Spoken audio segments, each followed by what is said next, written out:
ओम नमो भगवते वासुदेवाय। ओम नमो भगवते वासुदेवाय। ओम नमो भगवते वासुदेवाय। ओम नमो भगवते वासुदेवाय। ओम नमो भगवते वासुदेवाय। ओम नमो भगवते वासुदेवाय। ओम नमो भगवते वासुदेवाय। ओम नमो भगवते वासुदेवाय। ओम नमो भगवते वासुदेवाय। ओम श्री परमात्मने नमो नमः। ओम गणपतये नमो नमः। ओम सरस्वत्यै नमो नमः। ओम गुरुभ्यो नमो नमः। ओम सहनाववतु सहनौ भुनक्तु सह वीर्यं करवावहै तेजस्विनावधीतमस्तु मा विद्विषावहै। ओम शांति शांति शांति। सदाशिवसमारम्भां शङ्कराचार्यमध्यमाम् अस्मदाचार्यपर्यन्तां वन्दे गुरुपरम्पराम्।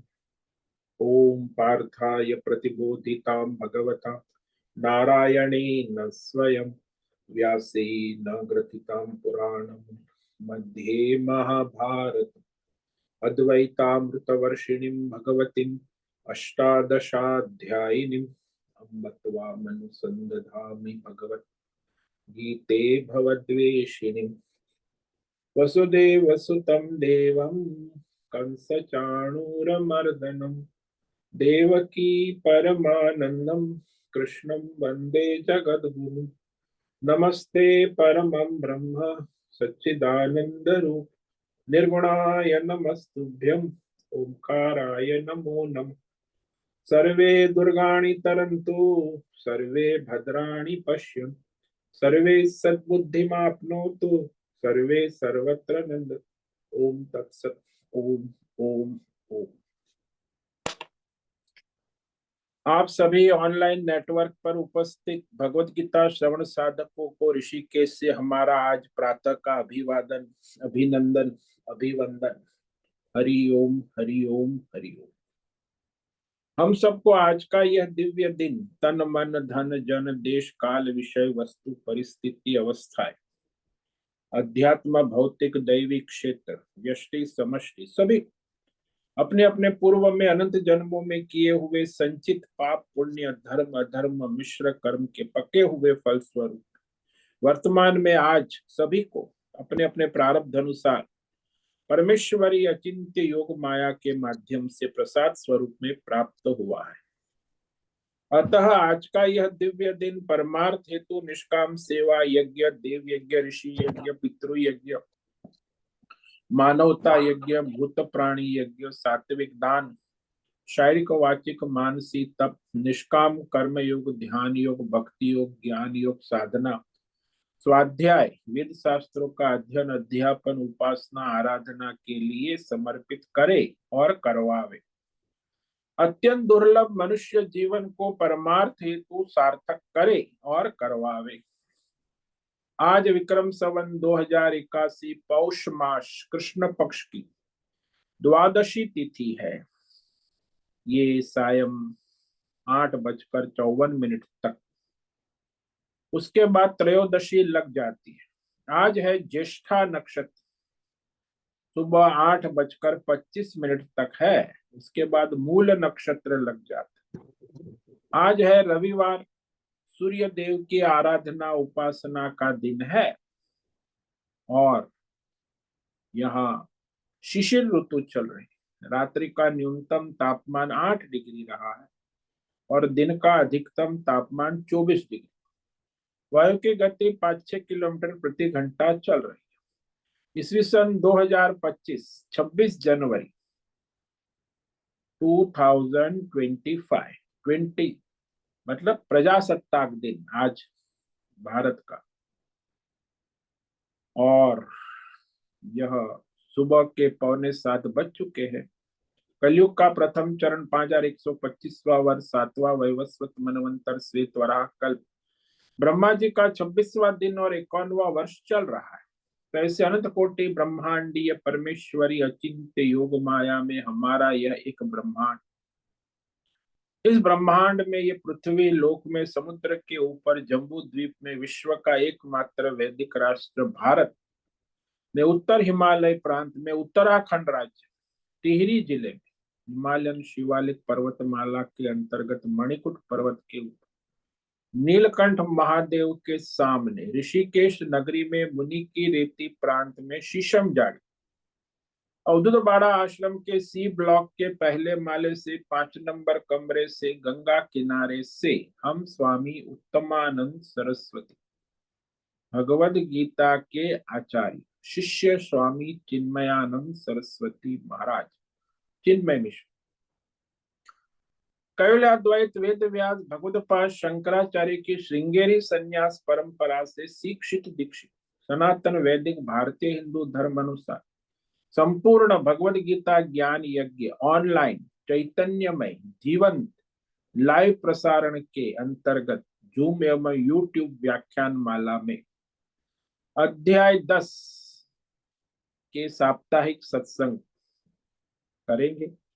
संस्कृत एवं हिंदी में दिव्य पवित्र सरल व्यावहारिक सटीक पूर्ण वर्ण अक्षर पद वाक्य पंक्ति श्लोक अध्यायों की संगति संधि अन्वय शब्दार्थ वाक्यार्थ भावार्थ रहस्यार्थ के यथार्थ तात्पर्य से वैदिक शास्त्र वेदव्यास साहित्य शंकर भाष्य एवं परंपरागत सन्यासी आचार्यों की टीका टिप्पणी सहित आज का यह भगवद गीता व्याख्यान करेंगे। कृपया आप सभी श्रद्धा भक्ति ध्यान से परिपूर्ण होकर के यह दिव्य श्रवण साधना करें। इसमें से कुछ ग्रहण करे, कुछ धारण करे, कुछ अपने जीवन में चरितार्थ करे और उसमें निरंतरता लाए। अपनी अपनी आध्यात्मिक भौतिक दैवी अशांति द्वंद्व मोह विक्षेपों से रहित होकर के और धार्मिक अशास्त्रीय परंपरागत भ्रम भ्रांतियों से रहित होकर के अपने अपने शरीर इंद्रिय प्राण मन वचन कर्म और बुद्धि से एक रूप एकाग्र होकर के शुद्ध सात्विक सूक्ष्म भगवत विवेक बुद्धि करे, वेद शास्त्र एवं आचार्य परंपरा अनुसार विवेक करे और करवावे। पुनः पुनः इस व्याख्यान का श्रवण करे, मनन करे, चिंतन करे, लेखन करे, चर्चा विचार प्रचार प्रसार करे, लिंक भेजे, ग्रुप में शेयर, अपना और सबका परम कल्याण करे और करवावे। ओम तत्सत। ओम ओम ओम। तो आज रविवार है, साप्ताहिक सत्संग में इस सप्ताह में हमने श्लोक नंबर 7, 8 और 9 पर विवेक विचार किया था। उसे संक्षेप में देखते हैं कि भगवान जो है अपनी दिव्य विभूति को तत्वतः जानने का फल है। यदि कोई परमात्मा की इस विभूति को तत्वतः जान लेता है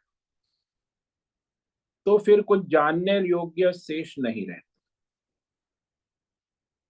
ये भगवान श्लोक नंबर 7 में कहते हैं, एतां विभूतिं योगं च मम योग वेत्ति तत्वतः सोविकम्पेन योगेन युज्यते नात्र संशयः। जो कोई भी मनुष्य यह मम एताम विभूतिम, ये जो मेरी विभूति है, ईश्वरीय ऐश्वर्य शक्ति दिव्य विभूति योग माया शक्ति, और ये जो उसके धारण करने वाले योगम विभूति योगम ईश्वरीय योग शक्ति को तत्वतः यानी कि यथार्थ रूप से जैसा वेद शास्त्र आचार्य परंपरा से व्यक्ति जानते हैं, क्या जानते हैं तत्वतः, कि ये जो सारा संसार है भगवान की योग माया है, और एक वासुदेव परमात्मा ही सर्वत्र ओत प्रोत परिपूर्ण है। परमात्मा के सिवा और कुछ है नहीं, लेकिन माया के द्वारा ये भिन्न भिन्न रूप से प्रतीति हो रही।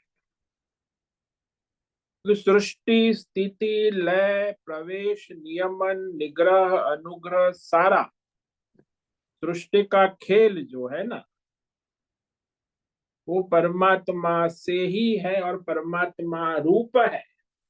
परमात्मा उसमें उपस्थित है, ऐसा नहीं कहीं भी अनुपस्थित हो, क्योंकि सर्वव्यापक है ना।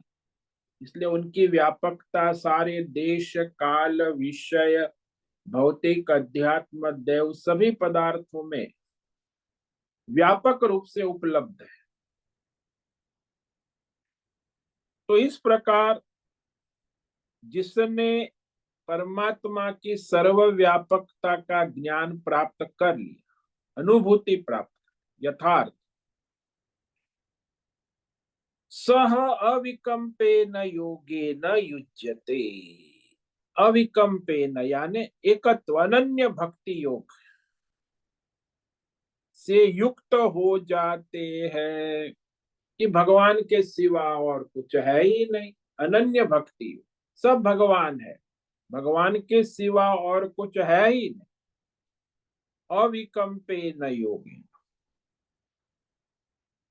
तो उसे सब भगवान है ऐसी भगवतमय बुद्धि से युक्त हो जाते हैं। समझते, मनुष्य की बुद्धि जो है अनेक जन्मों के भेद बुद्धि होती, ये जीव है, ये जगत है, ये देवी देवता है, ये ईश्वर है, सब अलग अलग अलग अलग अलग, यहाँ कोई भेद बुद्धि नहीं। ये समुद्र किनारे भेद बुद्धि करते हैं ना मनुष्य, ये समुद्र है, ये लहरें है, और ये बुदबुदे है, ये फॉर्म है। हालांकि वहां तो ऐसा कुछ है ही नहीं, केवल जल तत्व ही है। तो जिसको जल तत्व की बोध हो गया,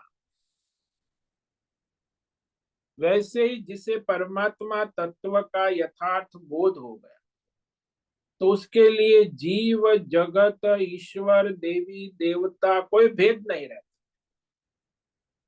सब भगवान है। देश काल विषय भौतिक अध्यात्म दैव, तो उसकी बुद्धि भगवतमय हो जाती है। यदि ऐसा विवेक किसी को हो गया, तो फिर उसका जो परमार्थ सिद्ध हो जाता है। हालांकि सबका नहीं होता, क्यों नहीं होता, अत्र संशय न अस्ति, इसमें कोई संशय करने की बात नहीं है भगवान के। लेकिन मनुष्य को हमेशा संशय रहता है कि ये भगवान कैसे हो सकते हैं, ये जीव भगवान कैसे हो सकता है, जगत भगवान कैसे हो सकता है, देवी देवता भगवान का रूप कैसे हो सकता है। अरे भाई, संशय तो इतने हैं, और विरोधाभास भी होता है कि केवल भगवान है, बाकी ये तो सब जो है भगवान का रूप नहीं है, भगवान से अलग है, माया है। भगवान की माया क्या भगवान से अलग है, लेकिन वो कहते अलग है।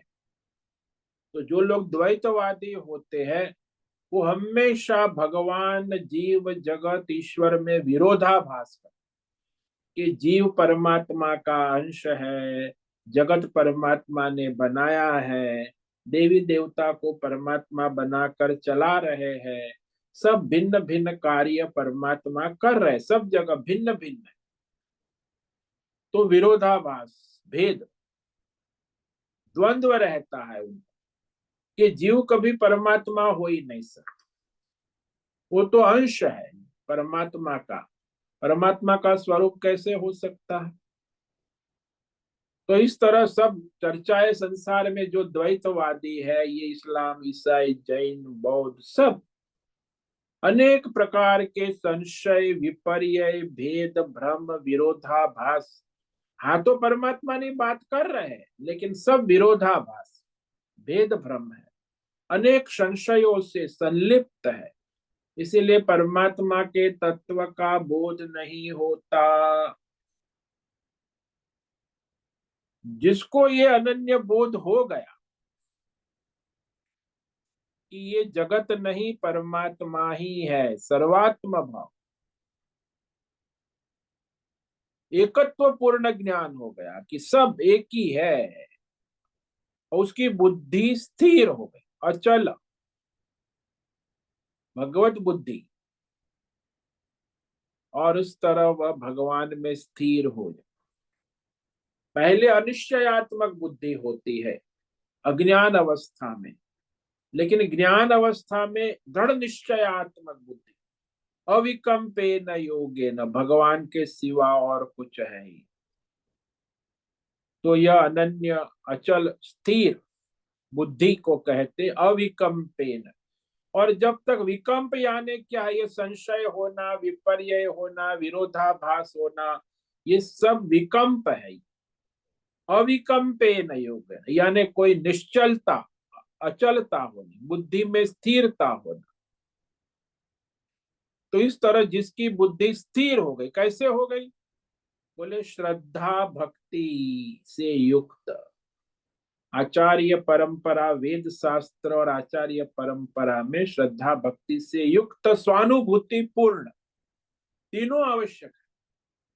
वेद शास्त्र, आचार्य परंपरा और स्वानुभूति पूर्ण, यह विवेक हो गया कि सब भगवान है। एक संत हमेशा गाते थे, लाली मेरे लाल की जित देखो तित लाल, लाली देखन मैं गई तो मैं भी हो गई लालम लाल। तो ऐसा है, भगवान सर्वत्र सर्व रूप में उपलब्ध है। और इस प्रकार जिसको बोध ज्ञान हो गया, वो सारे संशयों से रहित हो गया, इसमें उसे कोई संशय नहीं रहता। संशय का मतलब है जो दुविधा, तो संदेह नहीं रहता। जब तक संदेह है तो बुद्धि अभी भगवतमय नहीं हुई है। जब कोई संदेह नहीं है, कोई संशय नहीं है, तब बुद्धि भगवतमय हो गई। तो ऐसे अनन्य भक्ति में स्थित होने वाले भक्तों का प्रकार, भक्तों का लक्षण, भक्ति का स्वरूप, आगे श्लोक नंबर 8 से 11 तक 4 श्लोक, इस पर भी हमने विचार किया है, विवेक विचार, कि जो अनन्य भक्ति से भगवान का भजन करता है वो भगवतमय ही रहता। कैसे? तो ये कह रहे हैं श्लोक नंबर 8 में, अहम सर्वस्य प्रभवो मत्त सर्वं प्रवर्तते इति मत्वा भजन्ते मां बुधा भाव समन्विता। भगवान स्वयं कहते कि अहम सर्वस्य प्रभव, मैं सबकी उत्पत्ति का मूल कारण हूं, मूल आधार, मूल कारण। सबकी उत्पत्ति मुझसे है। प्रभव, मत्त सर्वम प्रवर्तते, प्रवर्तते का मतलब है सब चेष्टा कर, उत्पत्ति स्थिति लय, पुनः उत्पत्ति, ये संसार चक्र की जो चेष्टा है, प्रवर्तन, तो वह घूमता रहता है। क्या घूमता है? सबकी उत्पत्ति स्थिति लय पुनः, ये काल चक्र घूमता रहे। ये काल चक्र परमात्मा ही है, परमात्मा ही काल चक्र को घुमाते हैं, और काल चक्र में सारा संसार की उत्पत्ति स्थिति लय पुनः उत्पत्ति स्थिति लय, तो ये सृष्टि चक्र भी चलता है। तो भगवान दोनों चला, काल चक्र भी स्वयं भगवान बन के चलाते हैं, और सृष्टि चक्र भी भगवान ही चलाते। तो इस तरह ये भगवान ने स्पष्ट कर दिया कि मैं ही सारी सृष्टि का मूल आधार, चाहे संसार में ब्रह्मा जी हो, ब्रह्मांड की उत्पत्ति हो ब्रह्मा से, फिर 14 मनु, सप्त ऋषि, 4 कुमार, महर्षि, 3 सत्वगुण, रजोगुण, तमोगुण, देश काल विषय, भौतिक, अध्यात्म, दैव, सारा सबके रूप में स्वयं रचयिता और सर्वज्ञ सर्वमय रहते हैं। रचयिता भी है और फिर सर्वज्ञ भी है और सर्वमय रहते, किससे अलग नहीं है, किसी से भिन्न नहीं, सब में ओतप्रोत, चाहे व्यष्टि हो चाहे समष्टि हो, चाहे व्यक्त हो चाहे अव्यक्त हो, कोई भी देश हो, काल हो, विषय हो, भौतिक, अध्यात्म, दैव हो, चाहे ब्रह्मा हो, विष्णु हो, महेश हो, सब परमात्मा है। ऐसी परमार्थ बुद्धि को अनन्य भक्ति कहते, न अन्य इति अनन्य। क्योंकि संतों का जीवन चरित्र पढ़ो तो उनको बस कहेंगे भाई परमात्मा के सिवा तो कुछ है ही नहीं, सिया राम मैं सब जब जानी, सब परमात्मा सिया राम है। तो प्रणाम करते करहु जोरी प्रणाम, तुलसीदास। परमहंस कहते हैं कि सब काली है, काली के सिवा तो कुछ है ही नहीं। मीराबाई कहती है मेरे तो कृष्ण के सिवा कुछ है ही नहीं। तो इस प्रकार सभी संत, कबीर कहते वो निर्गुण उपासक थे कि सब भगवान का ही खेल है। चाहे सगुण उपासक हो चाहे निर्गुण भक्त हो, उसके लिए सब परमात्मा है ऐसी बुद्धि दृढ़ हो जाती। सदा सर्वत्र सब में समुपस्थित है, यानी एक क्षण के लिए भी अनुपस्थित नहीं रहे। जैसे वो स्टेज पर कलाकार पात्र कर रहा है देवदत्त भिखारी का, तो 3 घंटे देवदत्त भिखारी की स्क्रिप्ट पात्र को चलाने वाला कलाकार वहां निरंतर 3 घंटे उसके साथ उपस्थित, कोई अलग घर में बैठा नहीं है, कलाकार वही है और 3 घंटे की स्क्रिप्ट करता है। ऐसे सभी जीवात्मा की प्रारब्ध के अनुसार स्क्रिप्ट केवल एक परमात्मा ही करते हैं। तो स्क्रिप्ट कैसे आ गई, उसके संचित कर्म क्या, अगर संचित ना हो तो स्क्रिप्ट हो ही नहीं सकती। इसलिए सभी जीवात्मा के अनेक जन्मों के संचित कर्म के अनुसार वर्तमान में प्रारब्ध अनुसार उसके जीवन को चलाते हैं। सर्वम प्रवर्तक। तो इस तरह सारे जीवों की भी, जीवों का चक्र, सृष्टि का चक्र, काल का चक्र, ब्रह्मांड चक्र, पृथ्वी का चक्र, अरे अरे कितने चक्र घूमते रहे। सभी चक्र में एक ही केंद्र बिंदु में परमात्मा। चाहे सृष्टि चक्र ले लो चाहे काल चक्र ले लो या जीव का चक्र, जीव के इतने हजारों जन्म हो गए, उसमें केंद्र में कौन है, वही साक्षी चैतन्य परमात्मा। अज्ञान के कारण वो अनेक प्रकार के कर्म करता है, फिर अहंकार से बंधन में आ जाता है, फिर वो ज्ञान होता है तो मुक्त हो जाता है। तो जीव का जन्म मरण का चक्र भी भगवान ही चलाते, उपस्थित है हमेशा। कभी किसी जन्म में भगवान नहीं थे ऐसा नहीं, जीव चाहे कितने भी जन्म ले, भगवान हमेशा उसके साथ रहते हैं। तो इस प्रकार जानकर मतवा, कैसे जाना, वेद शास्त्र आचार्य परंपरा अनुसार वासुदेव सर्वमिति, सब भगवान है। इस तत्व ज्ञान से जानकर भगवतमय बुद्धि से युक्त होकर वो पूर्ण रूप से भगवत श्रद्धा और भक्ति से युक्त बुधा, अनन्य भक्त जो है, जिसकी बुद्धि भगवतमय हो चुकी है। बुधा का मतलब है भगवतमय बुद्धि से युक्त, अनन्य भक्ति युक्त। बुद्धिमान मतलब बुद्धिमान नहीं समझना, भगवतमय बुद्धि वाला, वह निरंतर उसकी भगवतमय बुद्धि बनी रहे। तो इस तरह वह भगवतमय बुद्धि से युक्त होकर सदा सर्वदा निरंतर माम भजन्ते, परमात्मा परमेश्वर का ही निरंतर सेवा उपासना भक्ति आराधना पूजा सदा करते रहे, भजन्ते।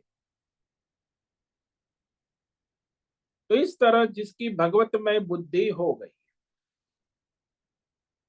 यहाँ ये जो मुख्य वस्तु है कि वो भगवतमय बुद्धि किसकी होगी, जो निष्काम है, ईश्वर समर्पित है, उसी की तो होंगी ना। जो सकाम है, संसारी है, संसार में पड़ा है, गृहस्थ है, ब्रह्मचारी है, वान नहीं होगा। तो सन्यासी है तो उसकी बुद्धि भगवतमय हो है, क्योंकि वो संसार की तो है नहीं, संसार से रहित है, इसीलिए उसकी बुद्धि भगवतमय हो जाती है निरंतर। तो शंकराचार्य परंपरा में हजारों सन्यासी है जो भगवान की सेवा करते रहते प्रारब्ध के अनुसार। अब भगवान कहते हैं किस प्रकार भगवान को भजते हैं, भगवान सब भगवान है किस प्रकार। तो ये भगवान 9वें श्लोक में कहते हैं, मच्चित्ता मद्गत प्राणा बोधयन्त परस्परम कथयन्त्यश्च माम नित्यम तुष्यन्ति च रमन्ति च।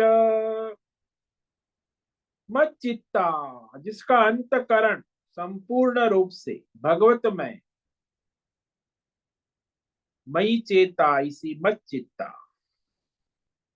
तो अंतकरण सदैव परमात्मा को धारण किए रहता है। जैसे वो बच्चे का अंतकरण है शिशु, वो हमेशा माँ को धारण किए है, और माँ का अंतकरण है वो हमेशा शिशु को धारण 24 घंटा, 24/7। वो भाई 6 महीने का शिशु है तो माँ उसका अंतकरण उसी में लगा है, और शिशु का भी अंतकरण माँ में, माँ ना दिखे तो फिर रोने लगता। इस तरह अंतकरण निरंतर भगवान में लगा रहता है 24/7। मच्चित्ता, मदगत प्राण, परमात्मा को समर्पित जिसके प्राण है, प्राण यानी जो प्राण त्याग करने की इच्छा वाले, परमात्मा निमित्त प्राण त्याग करने की इच्छा वाले, संपूर्ण जीवन परमात्मा को अर्पण, पूजा अर्चना आदि परमात्मा को करने वाले निरंतर। और प्राणा का मतलब 10 इंद्रिय और मन, ये सब भगवान में लगाने वाले, परमात्मा में समर्पित करने वाले जो भक्त जन है, मदगत प्राणा। अब ये भक्त जो आपस में मिलते हैं तो क्या करते हैं, परस्परम बोधयंत। तो परमार्थ के विषय में एक दूसरे को बोध करते हैं, बोधयंत। तो भगवान के प्रभाव को जानते हैं ना, भगवान और उसके तत्व को समझते हैं, समझाते हैं, बोध करते हैं, कराते हैं। परस्पर जब मिलते हैं तो परमात्मा की ही चर्चा करते हैं,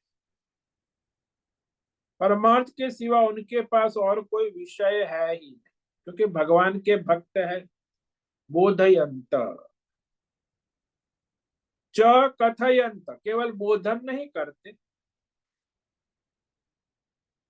परस्पर कथा भी करते हैं, गुण और प्रभाव सहित भगवान के नाम रूप गुण ऐश्वर्य लीला का श्रवण करते हैं, मनन करते हैं, चिंतन कथन करते, कथयंत। हमारे देश में हजारों लाखों कथाकार हैं।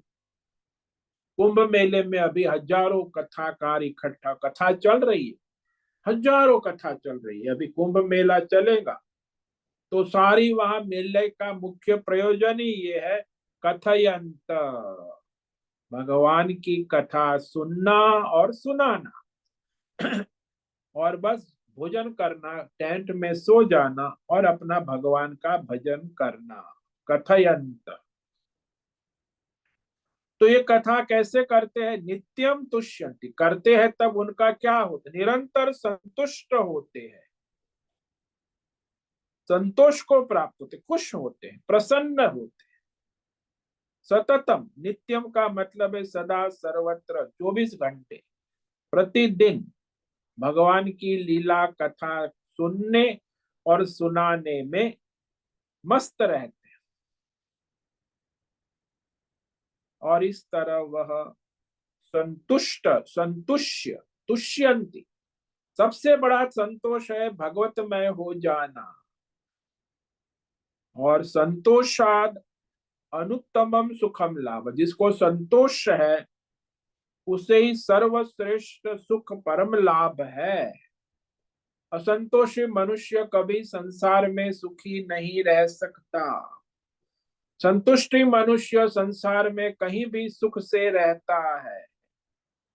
ये माम रमन्ति, केवल संतुष्ट नहीं रहता, परमात्मा में निरंतर रमण करते हैं, रमते, खेलते हैं, नाचते हैं, गाते हैं, आनंद लेते हैं, परमेश्वर का आनंद। तो संसार के विषय में नहीं, उसके परमात्मा का विषय का आनंद लेते हैं। तो भगवान में लगे रहते। बालवत कहा, रमंती, या मूढ़वत, पागल क्यों भी हो जाता है भक्त कभी, पागल बाबा। मूढ़वत, कभी जड़ता, जड़वत भगवतमय हो जाए। कभी प्रेम से अनन्य भक्ति, प्रेम प्रियवत, कभी भगवान का भक्त है अप्रियवत, जैसे कंस है, शिशुपाल है। तो खेलते हैं, भगवान भी खेलते हैं, वो भी खेलते हैं। जैसे माता अपने शिशु के साथ खेलती है और शिशु भी माता के साथ खेलता है। बड़ा आश्चर्य, आप देखो कभी छोटा 6 महीना 1 साल का शिशु और माता, उनका खेल बड़ा निराला होता है। दोनों बड़े प्रसन्न होते हैं, एक दूसरे का खेल, ये निरंतर खेलते हैं, रमनते। इस प्रकार हमने यहां तक विचार किया। आगे का श्लोक है, जो अनन्य भक्ति निरंतर भजने से उसे क्या लाभ होता है, ये भगवान कहने जा रहे हैं। इस श्लोक पर हम कल विवेक विचार करेंगे कि जो निरंतर भगवत भक्ति में लग गया है उसे क्या लाभ होता है। सबसे बड़ा लाभ, उसकी बुद्धि भगवतमय हो जाती है। तो इस पर हम विचार करेंगे। तो आज है रविवार, इसीलिए रविवार का सत्संग का समय है, प्रश्नोत्तरी का समय है। तो आप में से किसी भी साधक को कोई प्रश्न है तो भी प्रश्नोत्तरी कर सकते हैं।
नमो नारायण जी। ओम नमो नारायण। बोलो उषा। स्वामी जी, ये अनन्य भक्ति हम कह रहे हैं ना, तो ये अनन्य भक्ति में, भक्त में क्या क्या उनकी क्या विशेषताएं या क्या क्या होती है? अनन्य भक्ति मीन्स भक्ति तो समझ में आई, पर उसमें हमें क्या क्या करना है? बस वो अपने आप आ जाता है कि हमें कुछ इसके लिए प्रयत्न करनी पड़ती है? देखो, अनन्य भक्ति जो है वो अपने आप नहीं आती। हाँ। उसके लिए पहले दैवी गुण होना आवश्यक है। फिर उसका अभ्यास करने के बाद उसमें विवेक वैराग्य होता है, संसार से उपराम होता है। संसार की मोह माया में अनन्य भक्ति नहीं हो सकती। इसलिए वही वो तो। मोह माया छूटती है, उसके बाद उसमें अनन्य भक्ति का प्रागट्य। क्योंकि जब तक वो संसार की मोह माया में उसकी बुद्धि डावाडोल रहती, जैसे कहा ना, संशयात्मक बुद्धि या विक्षेपात्मक बुद्धि, विरोधाभास होता है। इसीलिए जब दैवी गुण संपन्न होकर उसकी बुद्धि भगवत ज्ञान में लग जाती, तो भगवान का श्रवण करता है, भगवान की सेवा में लग जाता है, भगवान की ध्यान योग में लग जाता है, भगवान की भक्ति में तब वो ज्ञान योग सिद्ध होता है। तो ये अनन्य भक्ति है, वो ज्ञान योग है। और भक्ति है, उसमें जीव और ईश्वर में भेद है, तो दोनों में फर्क है।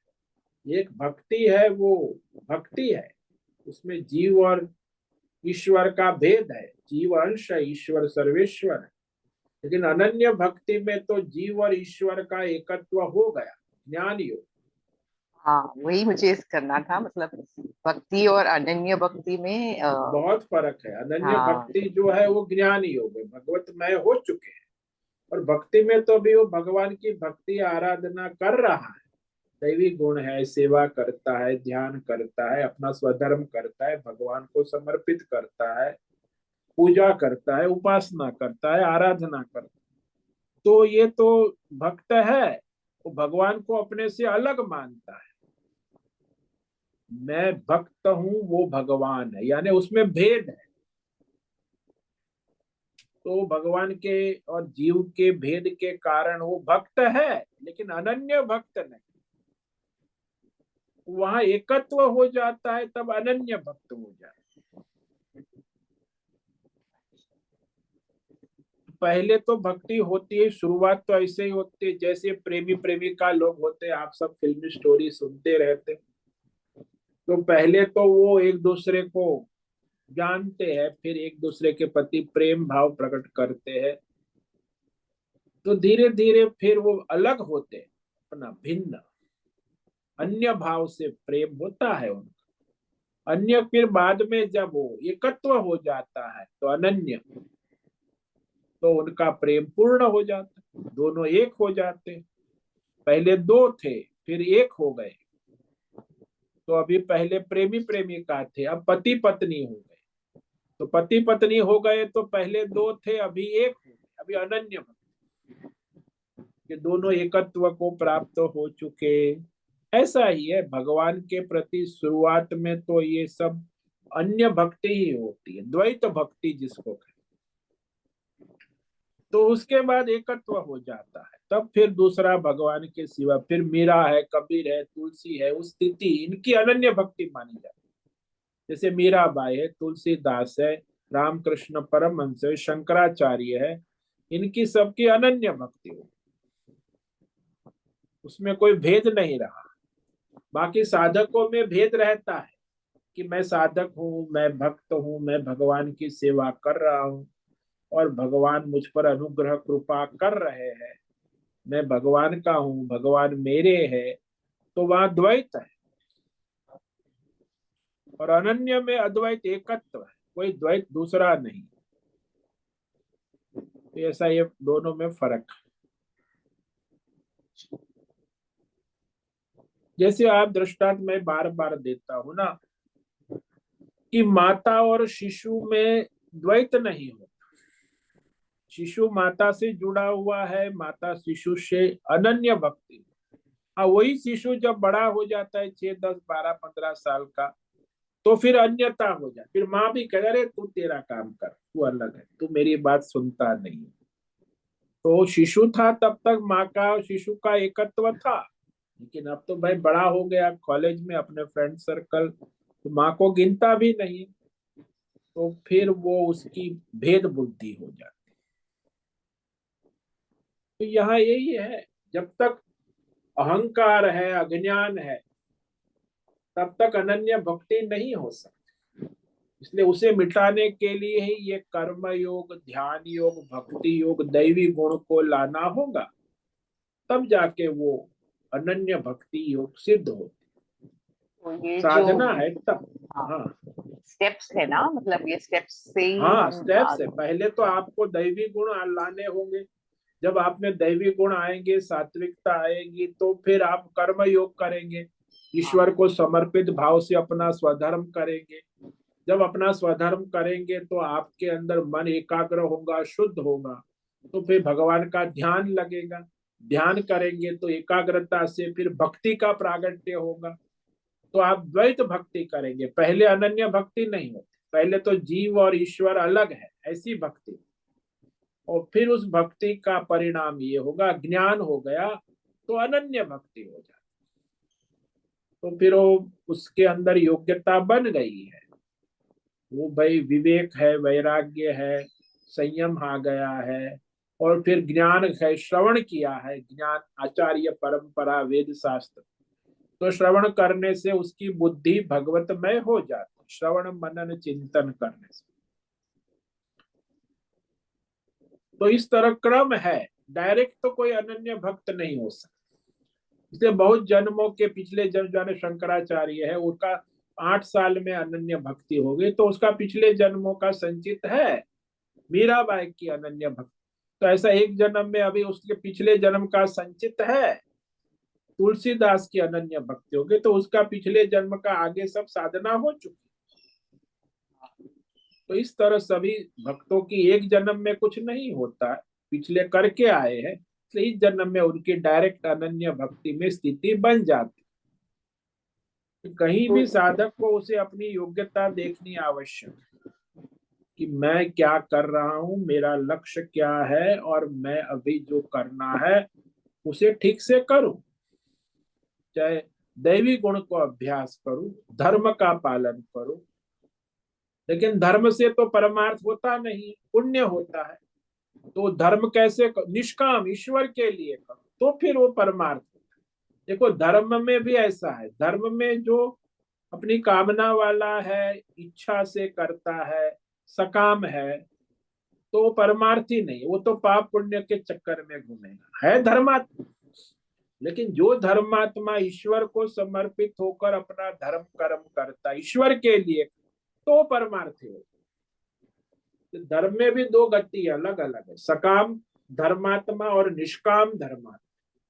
निष्काम है वो परमार्थी, और सकाम है वो संसार, स्वर्ग नरक, पाप पुण्य, पितृलोक देवलोक, संसार चक्र में घूमता रहता है, तो धर्मात्मा दैवी गुण है, फिर भी उसकी गति परमार्थ में नहीं होती।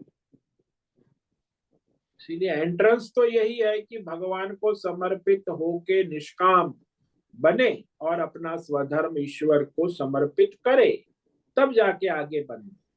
अब सकाम भी करेंगे, निष्काम भी करेंगे, खिचड़ी पकाएंगे, तो जब आपकी खिचड़ी पक जाएगी जन्मों में, तो फिर आपका निष्काम का बैलेंस बढ़ जाएगा, तो आपकी भगवान की ओर गति होने जाए। बैलेंस बढ़ना चाहिए, निष्काम भक्ति, निष्काम सेवा। तो कामना वाला मनुष्य परमार्थी कभी नहीं हो सकता, निष्काम होगा तब वो परमार्थ में लगे, तभी परमार्थ शुरू होता है। मिलावट करे तो भी परमार्थ ठीक है, शुरू हो गया, मिलावट कर रहा है, थोड़ा परमार्थ भी करता है, थोड़ा संसार भी लेकिन ऐसे जब उसका परमार्थ का बैलेंस बढ़ जाएगा, तो फिर उसकी आगे प्रगति हो। ये जो अनन्य भक्ति है वो पिछले जन्म में पूरा नहीं हुआ, तो ये जन्म में जैसे आपने कहा हाँ, का वैसे अधूरा हो रह गया। गया, हाँ, इसीलिए वर्तमान जन्म में वो अंतिम उनका अनन्य भक्ति योग सिद्ध हो गया।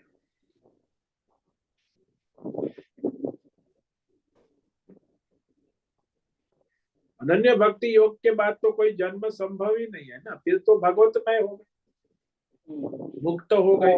हाँ, हो गए तो फिर मुक्ति हो गए, फिर अगला जन्म ही नहीं। हाँ, ये सब मुक्त ही है ना। ये जो हाँ, भक्तों की बात हम करते, सारे भक्त भगवतमय हो गए तो मुक्त हो गए।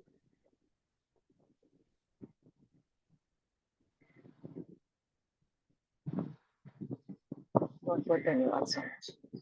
ओम नमो नारायण। ओम नमो नारायण।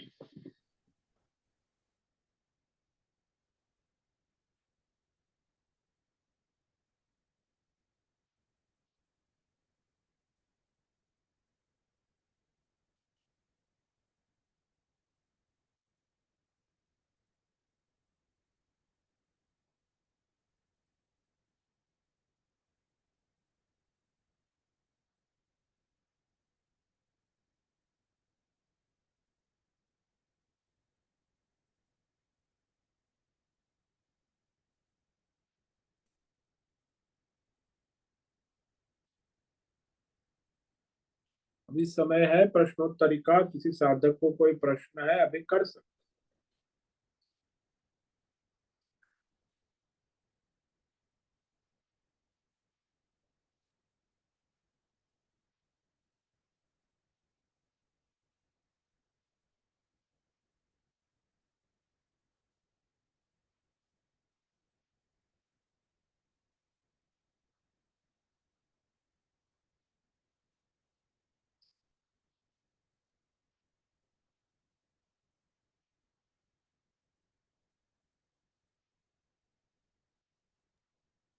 नमो नारायण है स्वामी जी। हाँ बोलो मीरा। स्वामी जी, अभी आपने उषा को समझाया अनन्य भक्ति क्या है। मतलब हर जगह हम भगवान को ही देखते हैं, भगवान के साथ ही रहना चाहते हैं, वैसा ना स्वामी जी। तो भक्ति मतलब क्या है?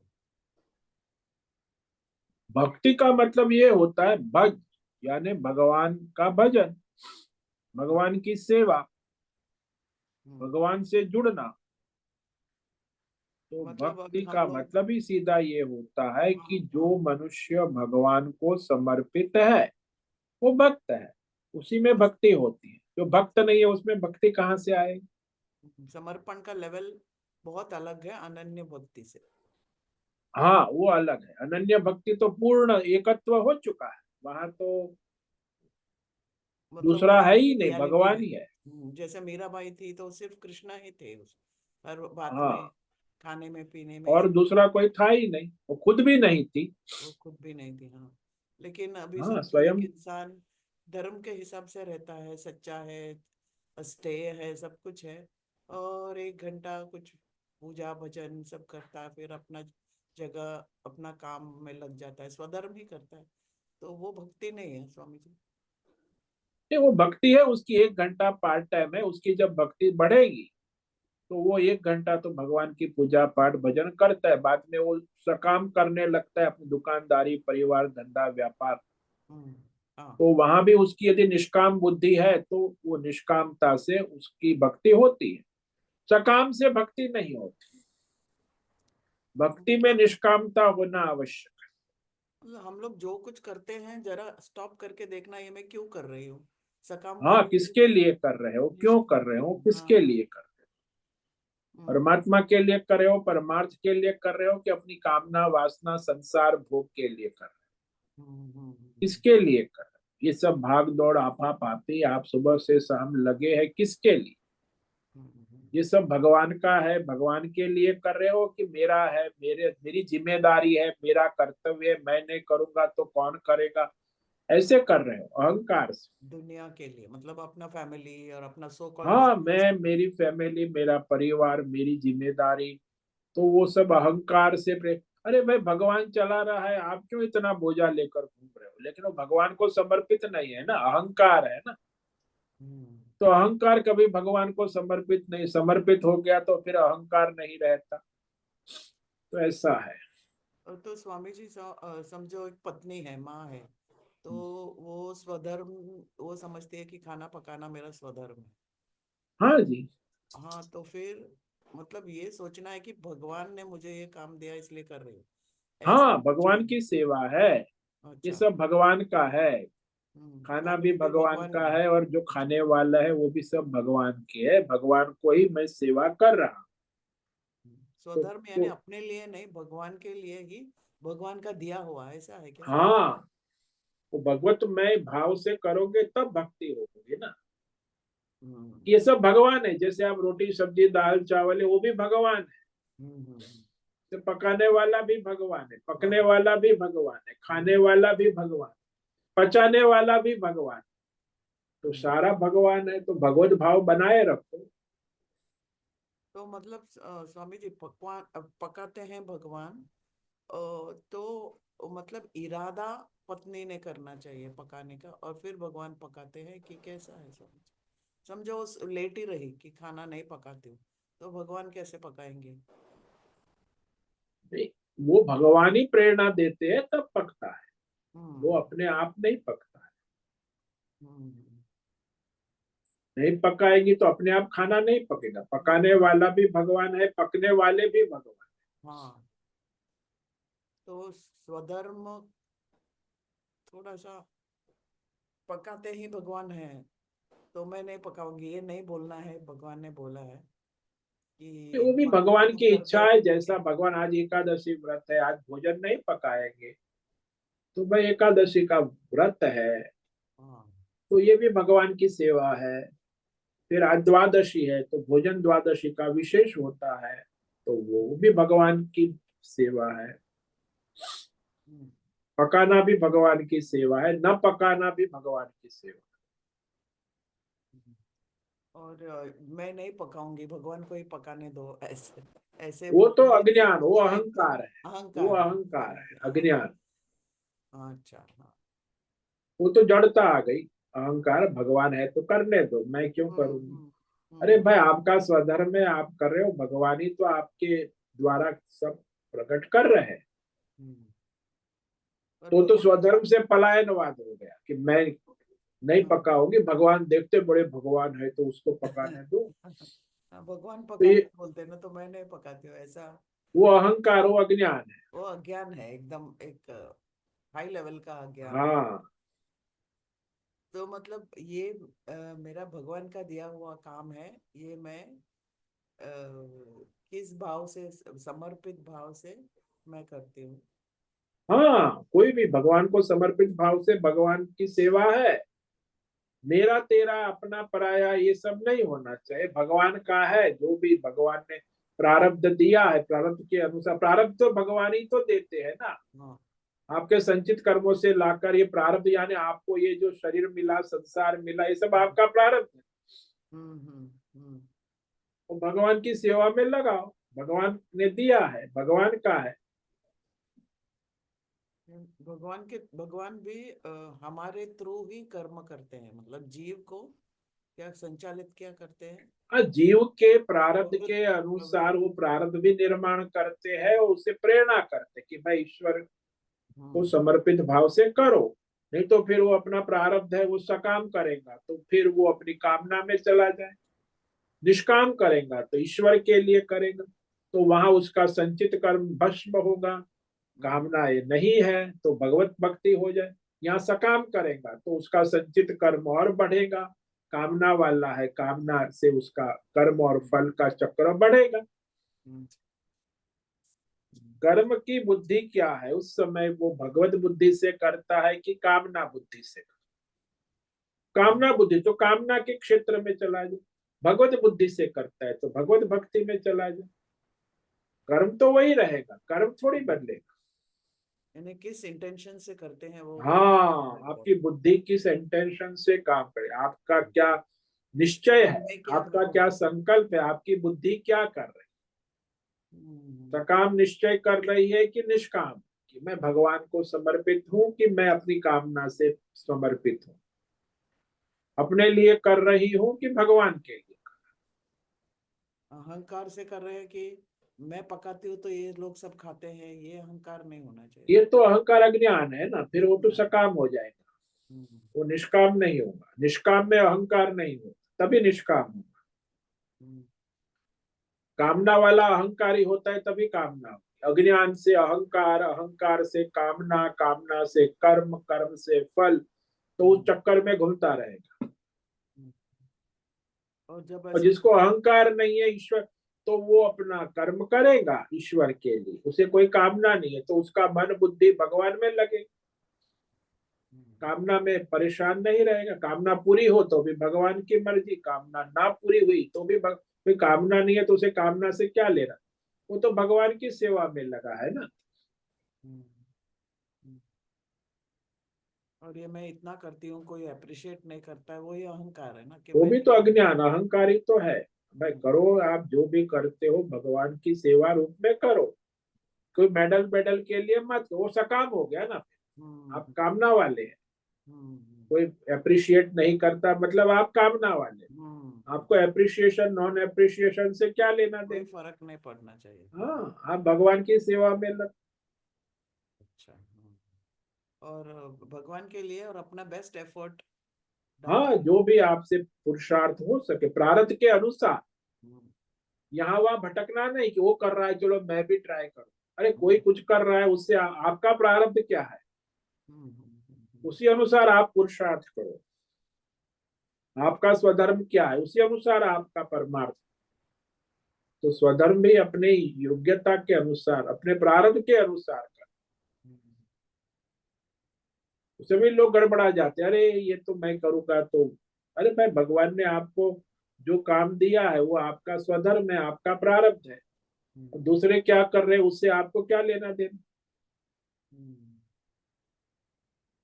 और समझो लड़की का शादी कराना है, वो भी समर्पित भाव से करना है हाँ, वो भगवान। भगवान की सेवा है, मेरा है नहीं, वो भगवान का है। इसमें बस इतना ही है, एक है मेरा है तो फिर आप संसारी हो गए, वो भगवान का है तो आप भक्त हो गए। काम तो वही रहेगा। हर काम में भक्ति आ सकता है, हाँ, भक्ति और समर्पण। ये नहीं का, कि भगवान उसका जो जोड़ीदार है लेके नहीं आएगा। काम तो आपका रहेगा, आपको सारा काम भगवान के लिए करना है, भगवान आके नहीं करेंगे। आपकी भगवत बुद्धि होना आवश्यक। हम क्या आप समर्पित भगवान के हमारे लिए कर तरफ। रहे हैं कि अपने लिए कर रहे हैं। अपना काम भी आप भगवान के लिए कर रहे हैं कि अपने लिए कर रहे हैं, वहां बुद्धि में विवेक होना आवश्यक। हाँ स्वामी जी, हर हर वक्त हमें ये याद रख, कंटिन्यूस याद रखना पड़ता है। हाँ, विवेक जागृत रखना, बुद्धि को जागृत रखना, क्योंकि बुद्धि यदि गई तो फिर आप इंद्रिय मन में लग गई तो फिर आप फिर भगवत भटक ही बुद्धि जाते। रहेंगी नहीं, वो तो फिर संसारी बुद्धि हो जाएगी। हाँ स्वामी जी, समझ गए स्वामी जी। ओम नमो नारायण। तो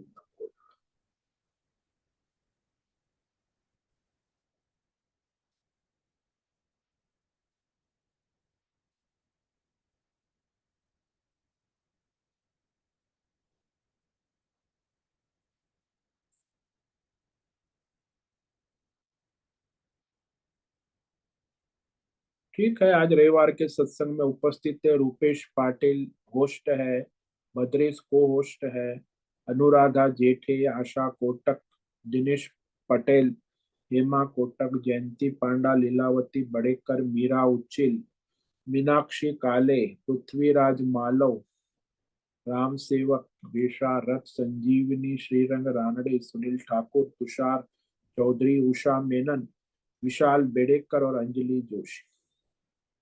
सभी को आज रविवार का ओम नमो नारायणाय। सबको ओम ओम नमो नमो नारायण। नारायण स्वामी जी, बहुत बहुत नमो नारायण। ओम नमो नारायण।